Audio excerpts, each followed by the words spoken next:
Hello friends, मैं आपकी दोस्त सुधा सिंह दिव्यांगम चैनल से आप सबका स्वागत करती हूं और आशा करती हूं आप लोग स्वस्थ होंगे। तो फ्रेंड्स, आज मैं एक नई स्टोरी लेकर हाजिर हूं, सावन। और आशा करती हूं कि सावन की शिवरात्रि स्टोरी का नाम है और ये कहानी श्रीमती रजनी मिश्रा दीदी ने लिखा है। और आशा करती हूँ ये कहानी आपको बहुत अच्छी लगेगी और पौराणिक कहानी है तो आप लोग कुछ समझेंगे भी इससे। तो मैं स्टोरी शुरू करती हूँ। आज सावन की शिवरात्रि है। आज हम शिव जी व पार्वती जी के जीवन से कुछ वैवाहिक जीवन को सफल बनाने की बातें सीखते हैं। हर व्यक्ति की यही कामना होती कि जीवन में उसे ऐसा साथी मिले जिसके साथ वो अपने जीवन के सुख दुख एक साथ बिताए। हम सच्चे प्यार के लिए उदाहरण ढूंढते हैं और जो है, जबकि हमारे ईश्वर ने ही हमें सिखाया है कि प्रेम कैसे करना चाहिए। हिंदू धर्म में भगवान शिव की गृहस्थ का देवता माना जाता है।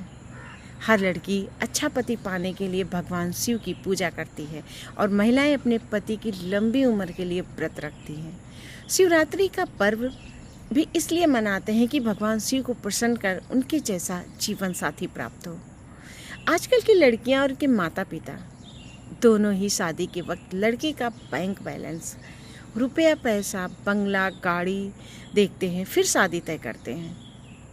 ऐसे में लड़कियों को माता पार्वती को देखना चाहिए, जिन्होंने गले में सांप डाले भस्मधारी शिव को अपना पति चुना, जो जंगलों और पर्वतों में निवास करते हैं। अगर वो विष्णु भगवान से विवाह करती तो राजपाट महल सब कुछ मिलता, लेकिन उन्हें महादेव से प्रेम था, इसलिए उन्होंने महादेव को चुना। हर लड़की की यही कामना होती कि उनका जीवन साथी उसे सबसे ज़्यादा प्यार करे और हर लड़का चाहता है कि उसकी पत्नी उसे सबसे ज़्यादा इज्जत और सम्मान के साथ प्यार दे। आदर्श दाम्पत्य जीवन की बात करें तो भगवान शिव जी और पार्वती जी का जीवन हमारे लिए प्रेरणा स्रोत हो सकता है। पार्वती जी के पिता राजा दक्ष द्वारा शिव जी का अपमान करने पर पिता के यज्ञ में कूदकर अपने आप को भस्म कर दिया था।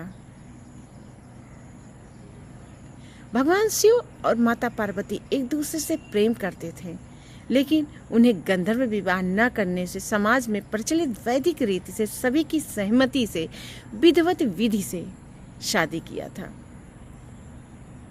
भगवान शिव और पार्वती ने एक दूसरे के अलावा अन्य किसी को भी अपने जीवन में जीवन साथी का स्थान नहीं दिया था। पति पत्नी के संबंधों में प्रेम, समर्पण और घनिष्ठता के साथ साथ संपूर्ण पारिवारिक जीवन और उसके ऊपर दायित्व का निर्वाह किया था। शिव जी के मन में पार्वती जी के लिए और पार्वती जी के मन में शिव जी के लिए अगाध प्रेम और सम्मान था। शिव जी के सम्मान के लिए अपना सब कुछ निछावर करना और शिव जी का पार्वती जी के सम्मान के लिए की रक्षा करना।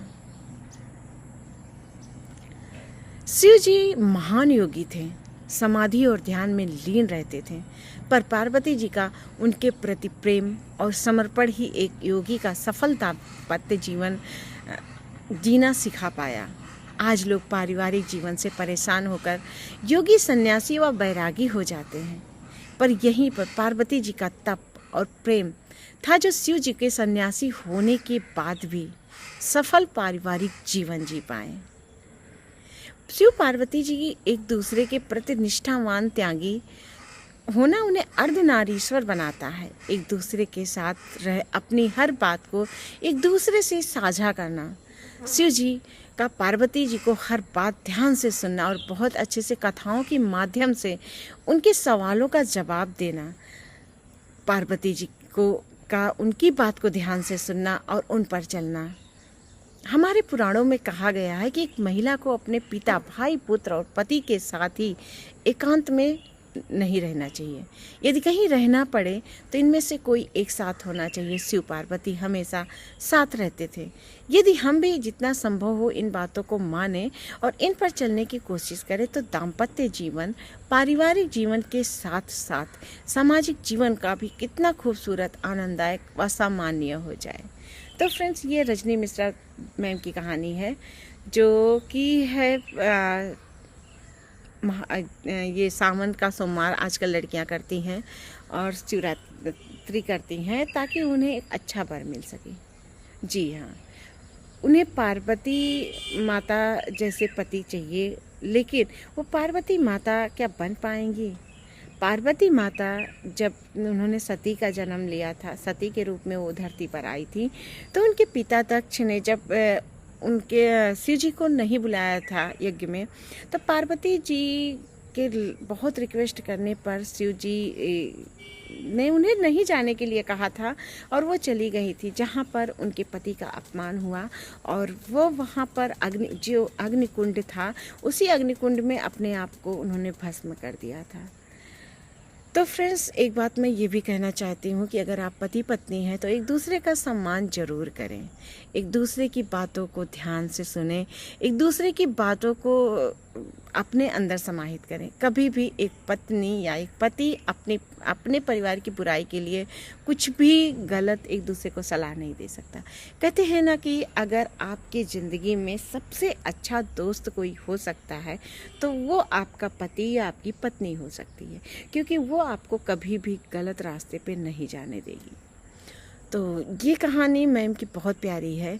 अगर आप चाहते हो कि आपकी पत्नी माता पार्वती जैसी हो तो आपको भगवान शिव बनना पड़ेगा।